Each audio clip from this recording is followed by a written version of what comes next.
Fatty liver કે જે BP, diabetes અને કોલેસ્ટ્રોલ જેવા મહાન રોગોને જન્મ આપે છે. મિત્ર, કલેજું રાખજે તો સિંહનું રાખજે.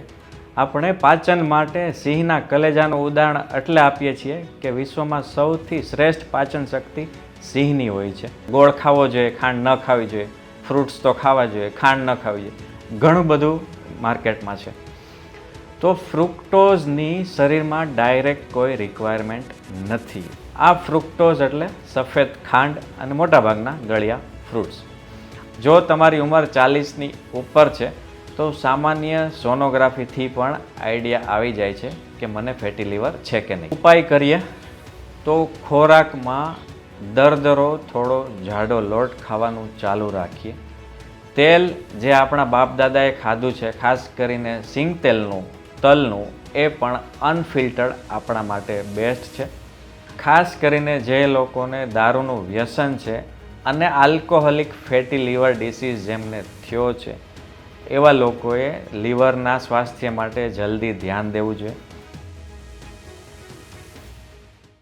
છે ગરીબોના કૂબામાં તેલનું ટીપું એ દોહેલું અને અમીરોની કબર પર ઘીના દીવા થાય છે.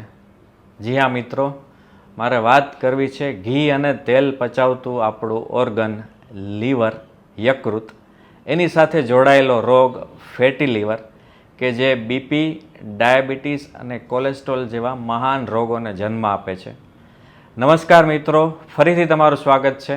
હું છું doctor Milan Solanki, MS Ayurveda, XHOD, department of surgery, Bhavnagar Ayurveda college.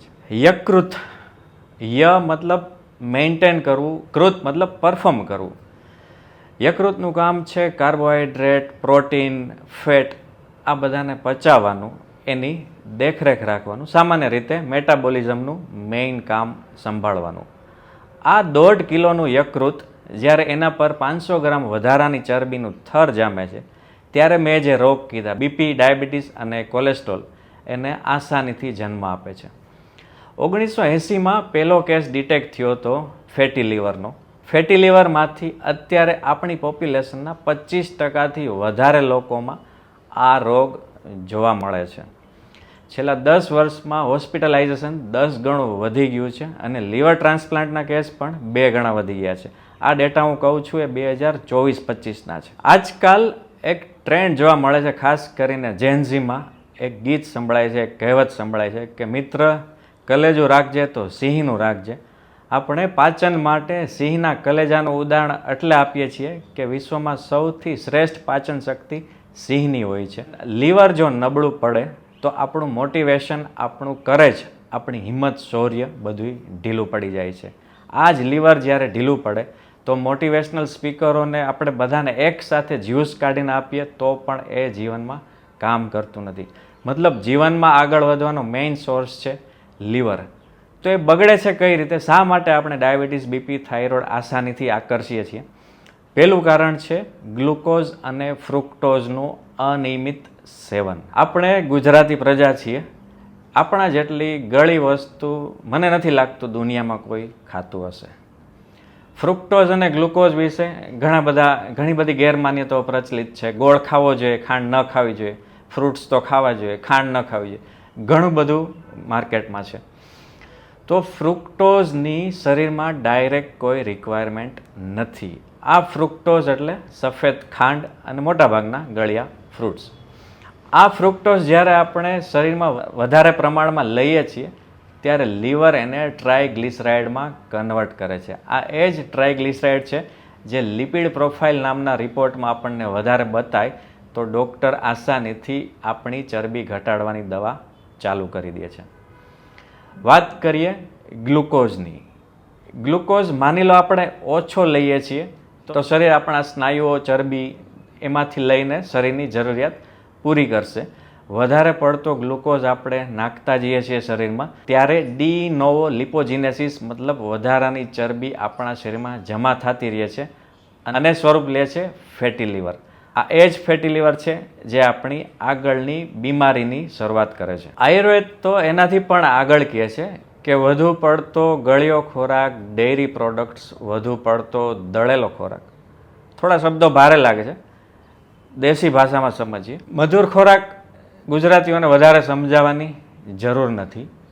આપણે લોકો જમી લઈએ છીએ, જમીને તરત મોહનથાળ કે સ્વીટ્સ કે ગોળ કંઈક નાનકડી કટકીના સ્વરૂપમાં પણ જોઈએ છે. અહીંયા હું જોઉં છું, જ્યારે આપણે વારે વારે જમીએ છીએ, ઉપર જમીએ છીએ, વધુ પડતું ઠાસીને જમીએ છીએ, ત્યારે થાય છે એવી વસ્તુ કે ખોરાકને પચાવવા માટે પણ ઉર્જાની જરૂર છે. આ પ્રોસેસ, આ વારે વારે ખાવાનું આપણે ચાલુ રાખીએ છીએ ત્યારે શરીરમાં પ્રી ઇન્ફ્લામેટરી માર્કર નામની એક વસ્તુ બને છે, જે રોગો માટેની કાચી સામગ્રી છે. બારીક ખોરાકને પચાવવા માટે શરીરમાં વધારે ઉર્જાની જરૂર પડે છે, તો એ પણ આસાનીથી ફેટી લીવર બાજુ આપણને ખેંચી જાય છે. ફેટી લીવર સમજી લીધા પછી હવે એ પણ જાણી લઈએ કે ફેટી લીવર, ડાયાબિટીસ, બીપી આ બધા રોગોમાં કઈ રીતે કન્વર્ટ થાય છે. મિત્રો, લીવરનું એક કામ છે ઇન્સ્યુલિન રેગ્યુલેશનનું.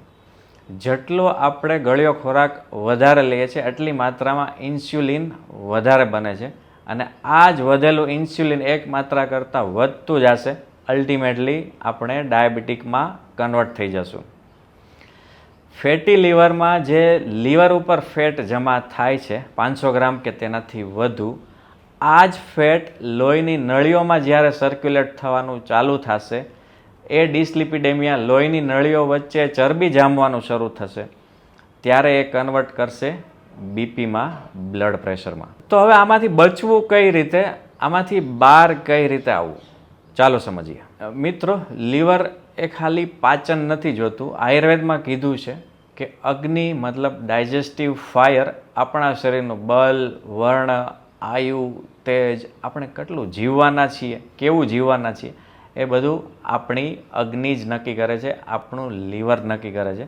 અને ગીતામાં ભગવાને પણ કીધું છે કે હું જ વૈશ્વાનર સ્વરૂપે પ્રાણીઓની હોજરીમાં પાચન કરું છું.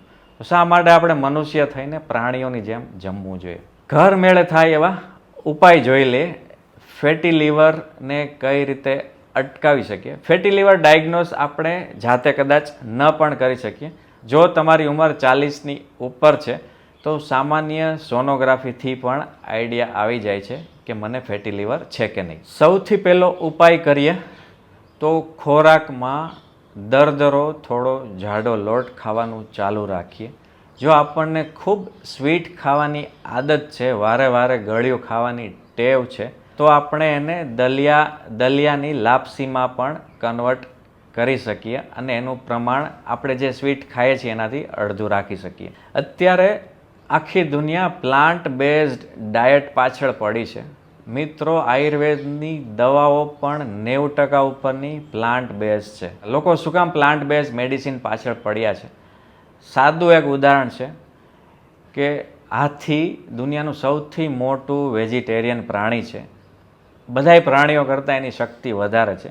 એ ખાલી પ્લાન્ટ્સ જ ખાય છે. તો આ જ પ્લાન્ટ્સ જે આપણે ખાઈ શકીએ છીએ એનું પ્રમાણ ખોરાકમાં 50% જેટલું હોય તો લીવર પર લોડ પડતો નથી. તેલ જે આપણા બાપ દાદાએ ખાધું છે, ખાસ કરીને સિંગ તેલનું, તલનું, એ પણ અનફિલ્ટર્ડ આપણા માટે બેસ્ટ છે. અને જમવાના ડિસિપ્લિનની વાત કરીએ તો ઇન્ટરમિટન્ટ ફાસ્ટિંગનો આજકાલ ટ્રેન્ડ છે, જેમાં સૂવાના 2 કલાક પહેલાં અને ઉઠ્યાના 2 કલાક પછી જો આપણે કાંઈ નથી ખાતા તો શરીરને આસાનીથી 10થી 14 કલાકનો એક ઇન્ટરવલ મળશે અને એ લીવરને સાજું કરશે. લીવર સાજું થશે, અગ્નિ સાજી થશે, તો આપણે પણ સાજા થઈ જશું. મારી પાસે અવારનવાર લોકો એ ઉચ્ચારણ કરે છે કે સાહેબ, ફેટી લીવર આમ જુઓ તો રોગ નથી, તો અત્યારે ક્યાંય ધ્યાન ન રાખીએ તો ચાલે ખરું? તો આપણે શા માટે આયુર્વેદનો ઉપયોગ ન કરવો, જે રોગ થતા પહેલાં સ્વાસ્થ્યની વાત કરે છે? સૌ પ્રથમ, ફેટી લીવરથી બચવું હોય અથવા ફેટી લીવરને મટાડવું હોય તો આરોગ્યવર્ધિની વટી નામની એક દવા છે. ટેબ્લેટ આરોગ્યવર્ધિની વટી 2 ગોળી સવારે, 2 ગોળી સાંજે જમીને. આયુર્વેદમાં હું અમુક સૂચન કરું છું. જ્યાં સુધી તમે કોઈ સારા આયુર્વેદ ડૉક્ટરને નથી બતાવતા ત્યાં સુધી સારી કંપનીની આરોગ્યવર્ધિની વટી 1 ગોળી સવારે, 1 ગોળી સાંજે જમીને 15 દિવસ સુધી લો અને ત્યાં સુધીમાં કોઈને કન્સલ્ટ કરી લો. અને જો તમે ઉકાળો પી શકતા હોય તો હળદર ત્રિફલા અને ભોંય આમલી આ સમભાગ 1 ચમચી સવારે 2 કપ પાણીમાં 1 કપ બળી જાય ત્યાં સુધી ઉકાળી ઉતારી ગાળી અને નરણા કોઠે પી શકો છો. આનાથી તમારું લીવર નવા શ્વાસ લેતું થઈ જશે અને બની શકે કે ભવિષ્યની જે તમારી ફાઇલ બનવાની છે એ અટકી જાય. એક વાત હું અહીં કરવા ઈચ્છું છું કે ખાસ કરીને જે લોકોને દારૂનું વ્યસન છે અને આલ્કોહોલિક ફેટી લીવર ડિસીઝ જેમને થયો છે એવા લોકોએ લીવરના સ્વાસ્થ્ય માટે જલ્દી ધ્યાન દેવું જોઈએ.